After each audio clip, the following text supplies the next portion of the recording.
Lahat ng binanggit ng 18 Marines tungkol sa mali-malitang perang nakawan, isa lang ang sinasabi. They categorically deny all allegation. Siyempre naman, sino ba namang magnanakaw ang aamin? Tulad ng magnanakaw ng baka na nahuli. Nung tanungin, ang sabi, hindi ko ninakaw ang baka, lubid lang yung kinuha ko. Di ko alam na sumunod pala yung baka. Ganon. At kung si Boying Rimulya ang magre-resolve sa mga kasong tulad niyan, for my opinion, isa lang ang sasabihin niyan: dismiss, acquitted. Dahil lubid lang pala ang kinuha, hindi kasali yung baka. Ganon. Yan ang justice system sa ating bansa ngayon. So bigyan natin ng supporting arguments yung sinasabi nila, yung claim nila na wala silang kinalaman sa nakawan. Dahil marami kayong binabayaran, ginagastusan sa mga travel expenses, sa mga kapretso ninyo, sa mga lakad ninyo, sa mga pagkain ninyo. Dahil ang katotohanan, hindi nyo kayang mamuhay mag-isa, hindi kayo makakilos mag-isa. So bigyan natin ng supporting arguments ang sinasabi nila.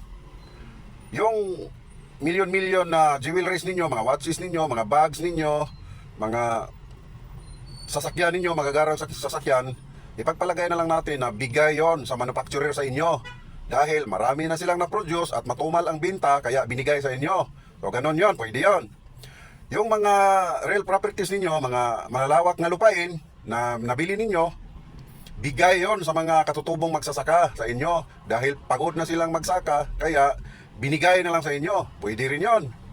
Yung mga mansions ninyo, so mayroon kayong kaibigan na hardware owner, binigyan kayo ng building materials libre, at ang nagtrabaho sa mga mansions ninyo, yung mga supporters ninyo na carpenters, at tinatrabaho yung mansions ninyo libre for good Samaritan way.